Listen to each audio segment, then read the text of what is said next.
1986, Horling, Kent. A teenage girl is the victim of a determined and brutal sexual assault. The minute he stood in front of me, when I stepped to that side, I knew something was wrong. I knew something was going to happen. But I wasn't sure what. I can remember just saying to him, please don't hurt me, you know, don't kill me. I won't tell anyone, I promise I won't tell the police. 15 minutes lasted a lifetime. I've just been raped. The investigation is challenging from the start. We didn't have key witnesses. We didn't have anyone who witnessed the attack or someone running away. We didn't have a vehicle or a registration number or a phone or CCTV that we have. With the attacker still out there, the community and the victim remain in fear. Every step of my life, every day, I would look for him. And it got to the point where I didn't know who I was looking for in the end. There's always that concern that if you've had one stranger attack like this, there could be another. The fear becomes a reality when 5 years later, the rapist strikes again. At that stage, we have these two horrific attacks that are linked and the potential that they could go on to commit more offences.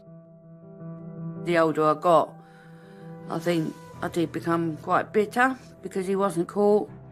Nobody was ever good enough for me, or I wasn't good enough for them, and I was getting rejected all the time. So I would have to have counselling to just try and get through life. But the investigating team refused to give up. It was never forgotten. It's a case that has had a lot of work done on it over a number of years. They couldn't accept and would not accept that we couldn't bring resolution to it. And when new forensic technology emerged, the police began to home in on their man. This individual went from just inside the top 100 to the most interesting person. This is the story of a double rapist and his victims, how a cold case was solved, and how the revolutionary new science of familial DNA delivered another result for the Bloodline Detectives. 27 years. And you've caught him.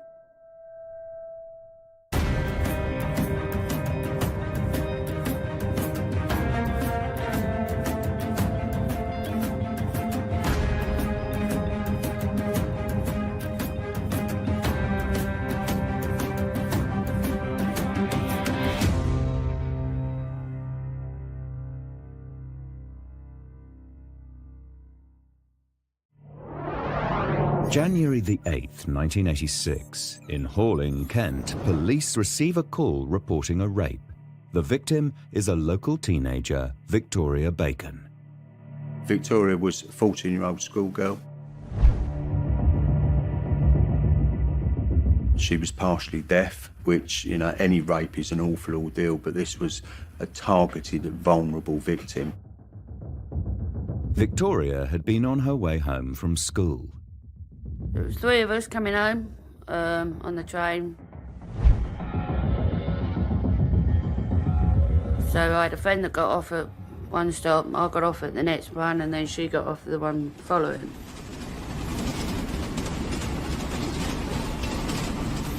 It was a cold, dark January afternoon. Victoria had taken a shortcut through a wooded area. Got to the bottom of the footpath once I've gone off the main road, and then you had these steps and you had a bridge. So I'd gone across the bridge, and in that section across the bridge there was stray cats. So you would often hear them rumbling around in the bushes and things like that. So I heard the noise and I thought it was a cat. So I turned round and I saw this man running across the bridge. He had camouflage trousers on and a light blue jumper. And I thought, oh, he's training for the army. Didn't think nothing of it. Never gave it another thought. So I just carried on walking. As the man got closer to her, Victoria knew something was not right. I stepped to one side to let him pass, and he came up and he just stopped in front of me, The minute he stood in front of me, when I stepped to that side, I knew something was wrong. I knew something was going to happen. But I wasn't sure what. I didn't think I was going to be raped. I didn't think that for a minute. Then I realised what he wanted to do. As she pleaded for her life, Victoria was forced onto the ground. I can remember just saying to him, please don't hurt me, you know, don't kill me. I won't tell anyone. I promise I won't tell the police. I knew I was making a promise that I couldn't keep. I knew that. When somebody is trying to ruin your life, you're not looking at that. You're looking at the fact that you're trying to save your own life. So you're going to say anything to make it easier for yourself. 15 minutes lasted a lifetime.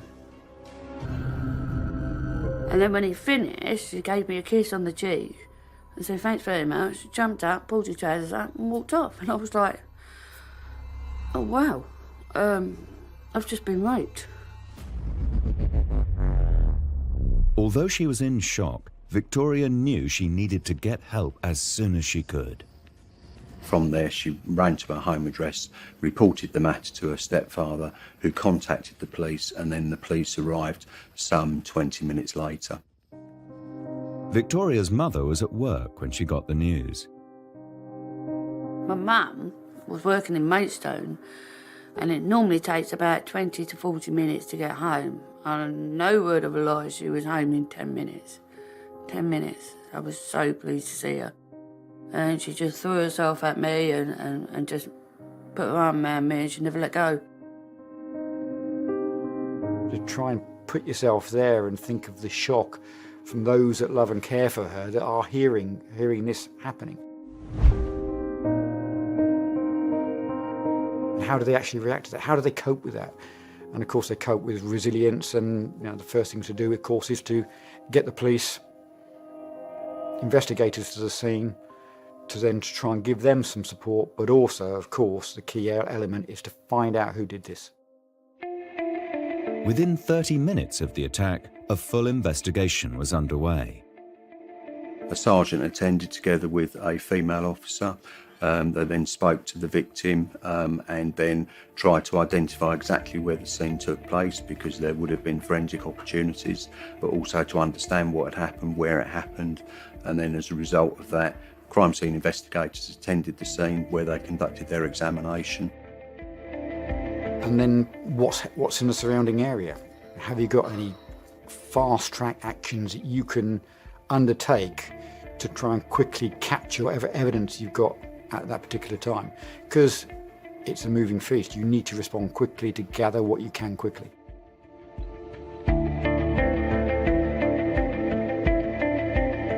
The house was just chocker with police, detective, and to be honest, I was just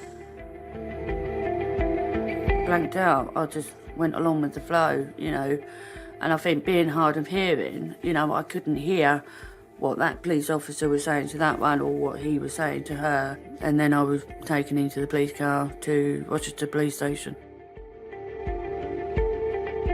At the station, Victoria gave a statement and all of the details of the attack. Distressing though it was, even at that age, she had a strength of character to be able to give us that sort of information. So you had physical descriptions, clothing descriptions, key areas for an investigator, especially when you don't necessarily have CCTV, mobile phone evidence. You know, certainly in this case, no witnesses. So you've got to try and draw out as much as you can.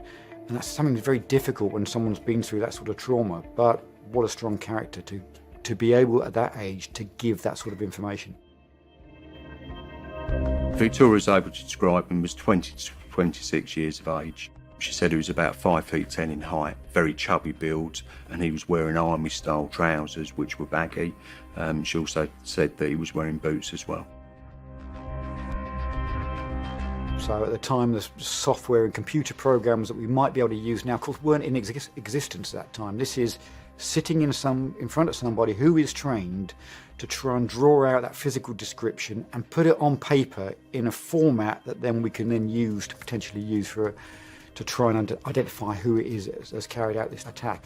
Now, the build, the clothing that's been worn, the facial features, she's given a good description. It's been captured by the look of it as well as could have been at the time, and that was something that certainly they can use then in terms of lines of inquiry to put this description out. The investigation was only beginning, but from the description which Victoria had given in her statement, police now felt they had an idea of the man they were looking for.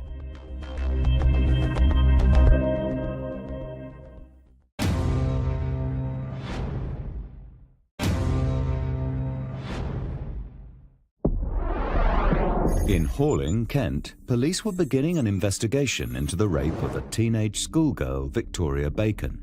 She had been attacked on her way home on a January afternoon in 1986. So who was Victoria Bacon? We were a big family anyway, so we always had parties and functions, and my mum used to play darts, so I used to get taken down to the club, and then we were the ones that sit in the car with a bottle of Coke and a bag of quip if we were good, So, yeah, it was mainly cricket season, and me and my friends used to just entertain ourselves or help out making the tea or things like that. So in the village we didn't do anything because there wasn't anything to do. So I used to just jump on the train and go and meet up with my mates in town, into Chatham, go to the Pentagon, go window shopping, things like that. Police had a description of the man they were looking for. The nature of the incident had sent shockwaves across the community, fearful that the man might strike again. This is a lone 14-year-old victim who's walking home along an alleyway. I can only imagine that he's seen her walking into the alleyway or seen her walking from the train station and seen his opportunity to subject her to that awful ordeal. I think it obviously shakes the community up quite a lot. Vulnerable women and young girls sort of being out on their own like that, and then there's a rapist at large. It's obviously terrifying for the area, I should say. Armed with their description, detectives began their inquiries in the local area. We were heavily reliant on the public. It was about trying to identify people who saw her on the way home, anybody who may have seen the person responsible. It was no surprise to police that the public responded the way they did. The picture is widely circulated. It would also be used on some of the media outlets that we use, so for Police 5 and for Crime Watch, just to try and prompt something from members of the public. So lots of names came forward of possibilities of people who did match the description, and inquiries were done at the time to establish if those people were responsible or not, and they were looking at alibis and various other aspects. As part of the investigation, Victoria underwent an examination to obtain any forensic material. I suppose the hospital was more traumatic than actually giving the statement. That was more traumatic. It was like reliving the whole thing again. But it was all women in there, and, they were very good. My mum was very good. She held my hand all the way through it. The examination yielded some DNA sample material from Victoria's underwear. In 1986, however, a forensic sample of this sort had limited value. Unfortunately, at that time, DNA was very, very much in its infancy and didn't form part of any criminal investigation as such. All they were able to do was get a blood group in, and then that's where, in those days, they would compare people whose names were put forward and take a blood sample from them, and was that a similar blood group into the sample that was taken from the DNA. As attempts to track down the rapist continued, Victoria was fearful that he might find her again. He remained in her mind for many years after the incident. I was forever looking for him on the train, at the train station, where it was busy, was looking around for him. And I did that 20 years. Every step of my life, every day I would look for him. And it got to the point where I didn't know who I was looking for in the end. You know, I'd forgotten what he looked like. Life in the aftermath of the attack had a huge impact on Victoria and her family. It had a knock-on effect to everybody, not just me, everybody. It split my mum and my stepfather up. It got to the stage where I couldn't stay in the house anymore. I couldn't stay there anymore because I couldn't walk up the footpath anymore. So I moved in with my sister and we lived in the next village along, which is a bit more livelier than where I've been. So, you know, I wasn't in an isolated village where, you know, I was forever looking over my shoulder to see where he was, you know. So I think for the next, until I finished school really, for the next 2 or 3 years, life was just blind. I don't really remember much, it was just so blind. But as the years passed, detectives knew that the rapist was still on the loose. They were concerned that he might strike again. We know nationally there's been cases where multiple rapes have happened, where victims have been subjected to those awful ordeals, and any senior investigating officer will have that uppermost in their mind and do their utmost to try and find who's responsible as soon as they possibly can.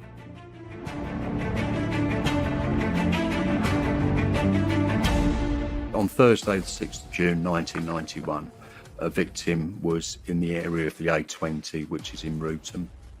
She'd parked her car, she was a nature conservationist, and she went to the area of Rootham to survey the land, an area called Cooper's Wood. And she went to that particular area, and while she was there, she was aware of a male who walked past her. She said hello to him, he said hello back, and then he went out of the way for a little while. And then she was aware that he'd returned. Again, he looked at her, and then she became very nervous by his presence. He then went to approach her. She told him to get away. She went to use her mobile telephone. He grabbed hold of the mobile telephone and then threw it away. And then he attacked her and subjected her to an awful ordeal and raped her. And when the victim gave the description of her attacker to the police, it sounded very familiar. This victim, she described the person responsible as a white male, 5 feet 10 to 6 foot tall, chubby build. He again was wearing what she described as black army trousers and training shoes and a light grey top. Now, with the advancements in forensic technology which had occurred over the previous 5 years, scientists were able to obtain a full DNA sample. This was the lead detectives had been waiting for. Our challenge was they were not on the national DNA database. Investigators now had 2 rapes in the same locality which they believed had been carried out 5 years apart by the same man. But with insufficient DNA from the first crime and no match on the national database for the second, they were stuck. It would take another development in forensic science technology to get them close to this dangerous criminal.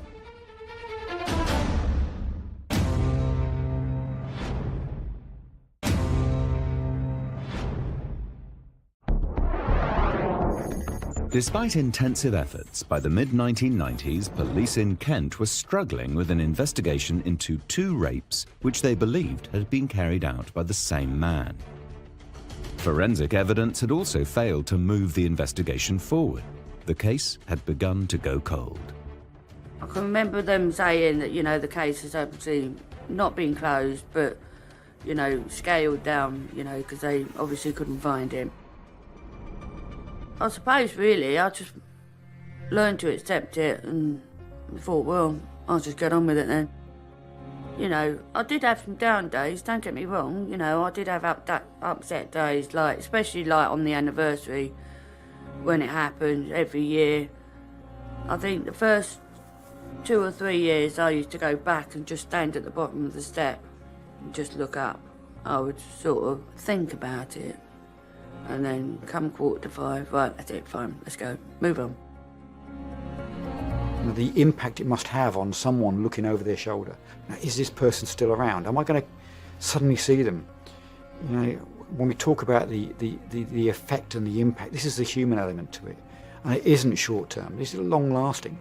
You know, and it must have been challenging over a long period of time for all involved in it. The older I got, I think I did become quite bitter because he wasn't caught. So I would have to have counselling to just try and get through life. But the detectives involved in the case weren't prepared to give up.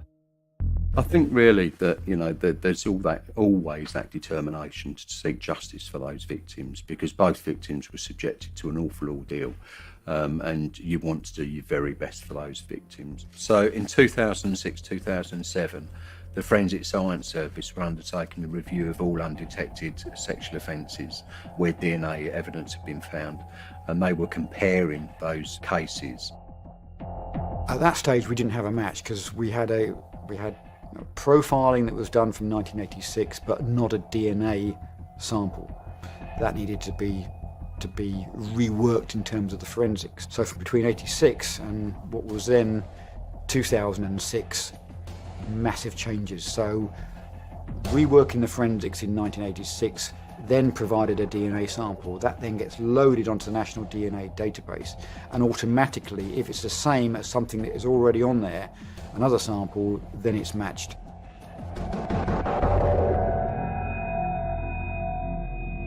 And when the sample from the 1986 rape of Victoria Bacon was reworked and put into the DNA database, it provided them with the match they had been hoping for. They were able to satisfy themselves that the offence committed in 1986, the same offender was responsible for the crime committed in 1991. At that stage, when we have these two horrific attacks that are linked, but 5 years apart, nothing before, nothing afterwards, unusual, very, very unusual. But what you did have was somebody who's committed two attacks on vulnerable young people out in rural areas, and the potential that they could go on to commit more offences was significant. At that stage, we knew that we again needed to reinvest in that investigation and to do everything that we physically can to try and find who did that, not only to stop them offending again, but to bring justice, trying to bring some resolution to people who had gone through such horrific events.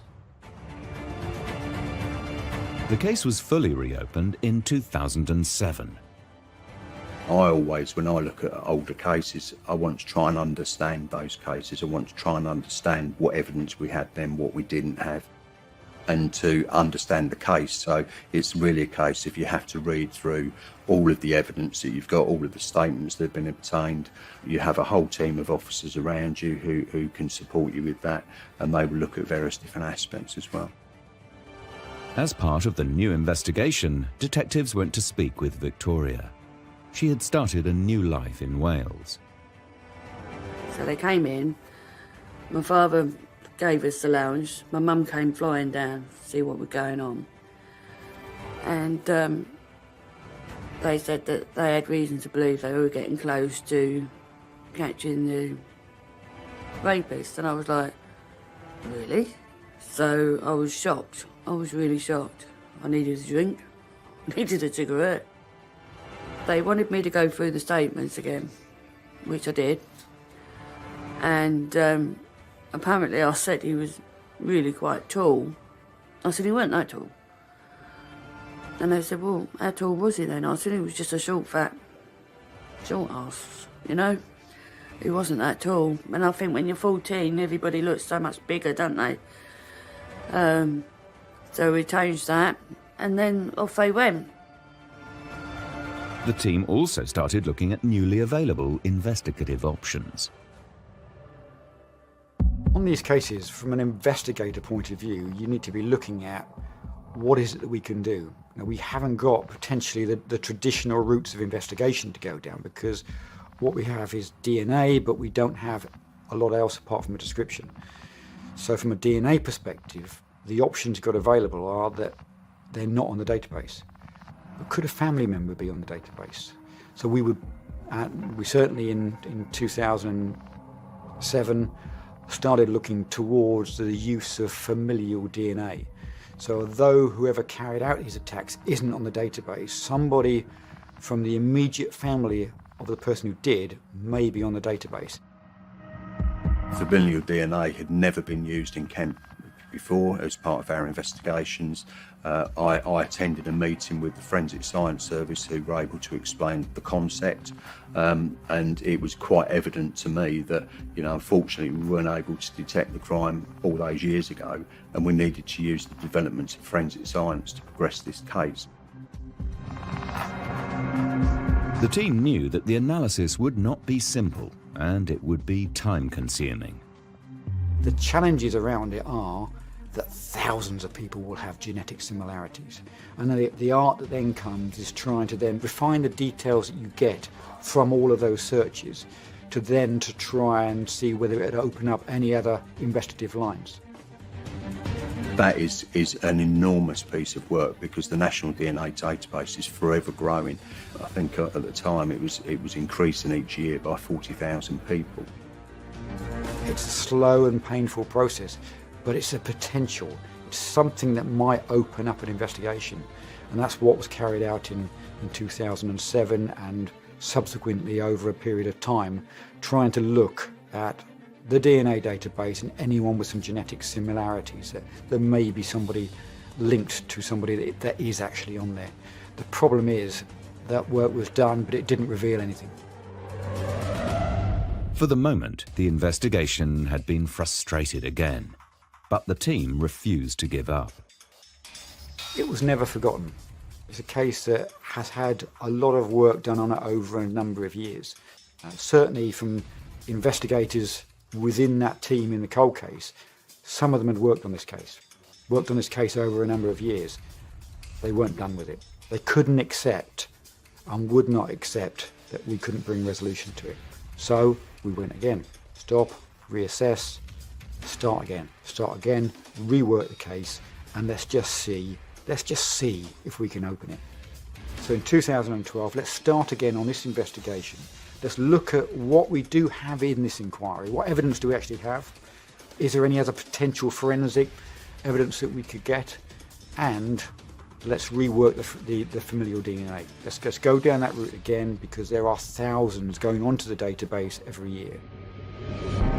The detectives brought a behavioural investigative advisor on board. Part of the role of a behavioural investigative advisor, or BIA these days, is to try and bring a behavioural contribution to what is essentially a forensic or genetic product. When the profile of the unknown offender is run against the DNA database, it's a national search. When we're looking for potential relatives, it's a national search. So it's the most genetically similar people across the whole of the UK.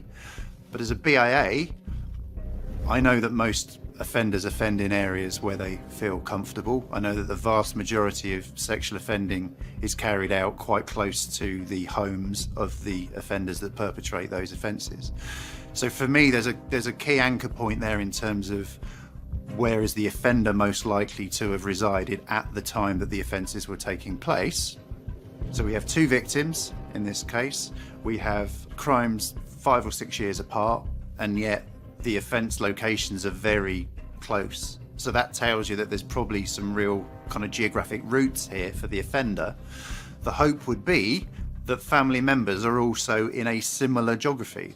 And alongside that, we're reasonably competent at predicting the most likely age of perpetrators based on the behaviour that's exhibited and any age estimations that are provided by the victims of the offences. So we have two victims in this case, two sets of age estimations to draw upon. If we can come up with an accurate prediction of the likely age of the offender, we can use nationally available statistics to make inferences about how old are his relatives most likely to be. If he's aged somewhere in his 30s, for example, his brothers and sisters are also likely to be somewhere in their 30s. They might be still late 20s, they might be in their 40s. Conversely, if we're looking for parents or we're looking for children, then we'd expect that they would be 20 or 30 years older or younger than the age that we're predicting for the offender. And taking all of these theories into account, they now managed to drastically reduce the number of people on their list. When we added our composite likelihood ratio methodology to this problem, we were able to shift someone that was originally at number 94, I believe, on the list to literally number 1. So in adding the geography and adding the age, this individual went from just inside the top 100 to the most interesting person. This person was David Phipps. His DNA was on the database as a result of an arrest which led to a police caution. And although David Phipps was not even born at the time of the first rape, the probability that his DNA profile was not related to the attacker was 1 in a billion. The focus of the team moves into looking at this family, looking at the person who is on the DNA database from an age range. What it would suggest is we should be looking at a parent, we should be looking at the father, and that's where we started focusing. Then you look at where they live, some of their history in the background, and you try and obtain some physical description of them, both from 86 and 91 and now, and try and get the feel for, could this be the person involved in this crime? We were able to find out about where he was living at the time, what his employment was, and so on and so forth. So to build a profile of that individual, which was then sufficient for us to say, we believe this person is responsible. A quarter of a century after the rape of Victoria Bacon, the Bloodline Detectives were starting to close in on their man.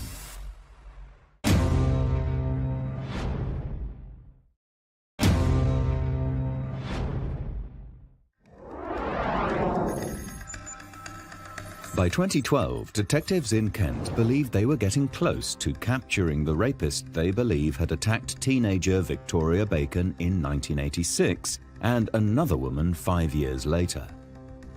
Despite being disappointed by their forensic analysis a number of times, they now believed new familial DNA technology had identified a significant suspect. His name was Ian Phipps. Ian Phipps, interesting character, family man,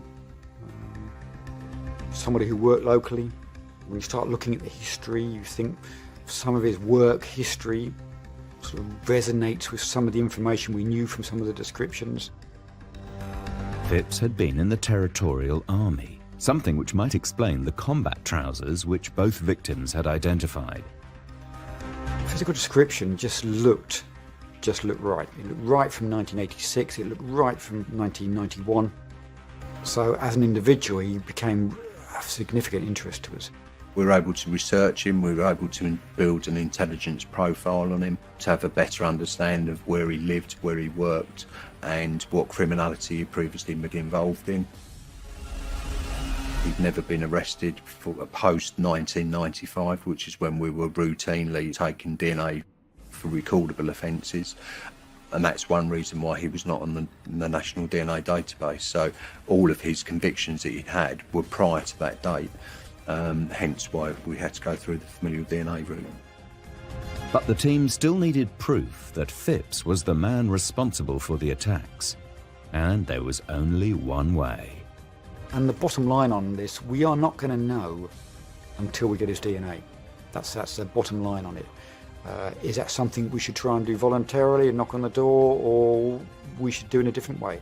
In this case, decision was, actually, from everything we've seen, we need some control over him. We've got enough to go on. Let's arrest him. So in the very early hours of Tuesday, the 16th of October 2012, myself and a colleague and other officers attended the home address of Ian Phipps, where he was arrested for the rape of both victims. Ian Phipps denied any involvement. From the beginning, wasn't me. Must be a mistake. Don't know anything about it. He comes into custody, we carry out some searches, and then we find some interesting things. So you find some photographs of this individual from 1986 and from around 1991. And in that photograph, he's wearing combat trousers. And then you sort of look at the EFIT, the image that was done back in 86, and you look at this and you go, that is really similar. That is really similar. Getting Phipps's DNA sample now became a priority. Once he was arrested, he was conveyed to Medway Police Station where a sample was taken from him, and that sample was then conveyed as a priority to the laboratory. We had a police motorcyclist who rushed it up there because we have a certain amount of time to deal with people, and then we have to then approach a magistrate for further time. We never had to do that. We were able to deal with it through the 36 hours that we had him in custody for because we got that sample back so quickly. And then you get the phone call. You get the phone call from the scientist at the lab to say, we've got the DNA sample, we've processed it, this is an exact match from the crime scene that you're investigating. This is the person. We've caught him. It's just, an amazing experience because those victims after so many years are going to get the justice they really do deserve. They were put through something horrendous. We can only imagine what that must feel like for them, and they've had to live with this for all these years. And eventually they are getting the justice that they should rightly get.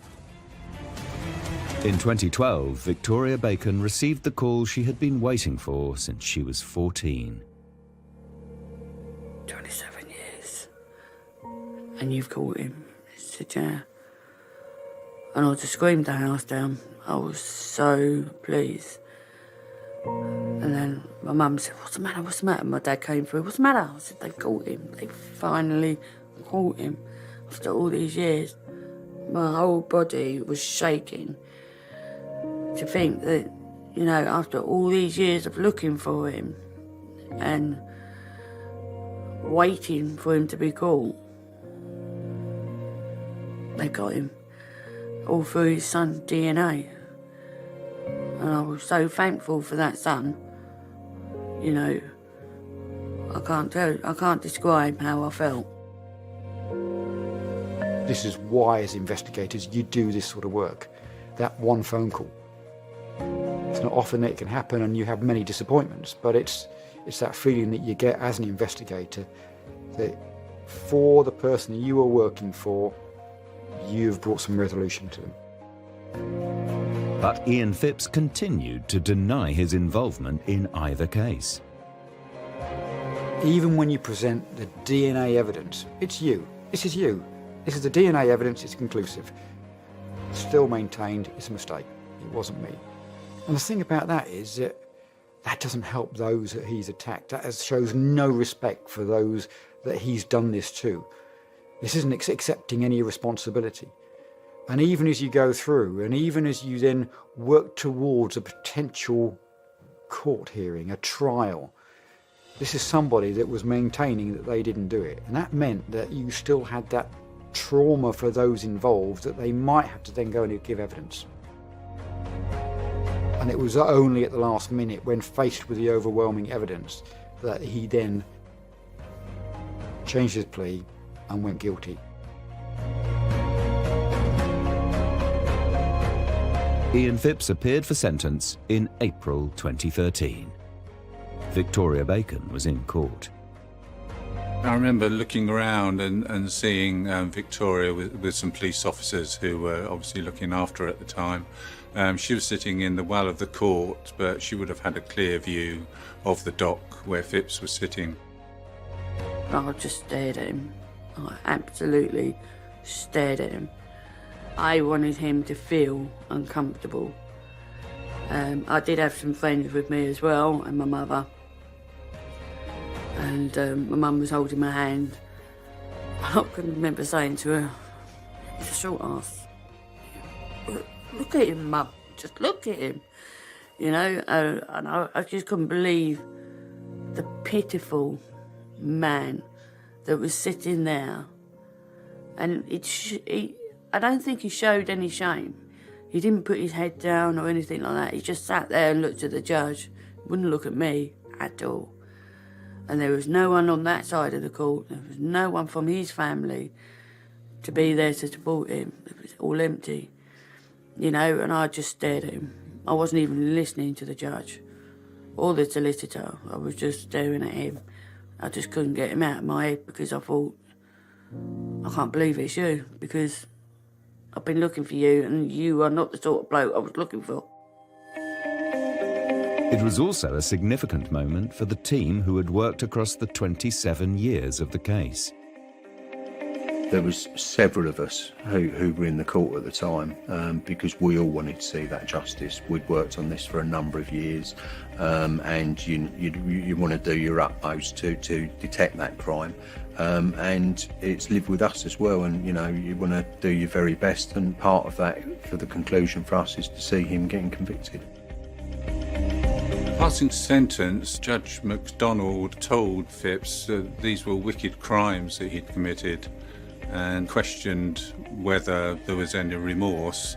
He actually posed the question, do I find any remorse? And they followed that up by saying, well, the fact that he only pleaded guilty after he was faced with such overwhelming DNA evidence that he admitted his guilt. So he found there was no remorse, even though Phipps had pleaded guilty. You just, you know, instinctively felt this is all about him, really. It's all about him being caught and that he's going to be away in prison for a number of years, and his life had been ruined, but it was of his own making. Ian Phipps was sentenced to 15 years in prison. It's all, everybody just took great delight in seeing him sentenced, but seeing Victoria there and seeing her get her justice that she deserved, and for the other victim who chose not to come, it was very important for us to see that. And there was this whole team of people sitting around me and my mum, and each and every one of them had something to do with my case, and I was so overwhelmed by it. They were so excited and so happy that they caught this arrogant man. Yeah, I was like, whoa, you know, this is me it happened to, and yet you lot are more excited than I am. But it didn't matter, you know, it was like a family get-together. So I've known them for years. It was great. The case was finally solved. The man responsible put behind bars. I have to say this case was only solved through the advancements of forensic science, which really never ever ceases to amaze me. What couldn't be done then can be done now, and in the future what can't be done now, you know, things will evolve in time, and it'll be just amazing what science brings to crime investigation. He wasn't in the database, he wasn't involved in the investigation, it wasn't a name that we knew about. This case was broken for the use of familial DNA. Once you've left the DNA, a print or swab, whatever, you know, there's no hiding no more.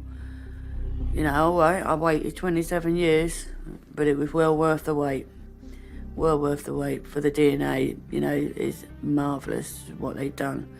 And I can't thank the cold case team enough for what they've done and persistently work with that DNA, because if it hadn't been for that, it would never have been caught. Never. Any case has some impact on you as the senior investigating officer in your team, because you want to ultimately do your very utmost for those victims. It becomes frustrating because of the length of time it can take, but that's the methodology we applied. It's not a case of you just ask for familial DNA and you get the result straight away. You've got to be very, very patient with it. You've got to be very persistent with it. It was just an amazing outcome, because this was the very first familial DNA for Kent Police, and was just, you know, a phenomenal result. I get much satisfaction out of convicting those responsible for the dreadful crimes they commit to the public of Kent. And this was, you know, a highlight for me in particular because of the various different methods we applied and the forensic science that we used in relation to this. As a professional investigator, I hope that people are sitting there now looking over their shoulder. Why should they be sitting there thinking, I've got away with this? Because the reality is, you don't know. You don't know what's happening behind the scenes, and you don't know who's coming for you. So if you have done and committed these sort of crimes, the reality is you should not rest in your bed at night, because I am hoping that door knock is going to come to your house and the police are going to be standing there and you're going to end up in prison.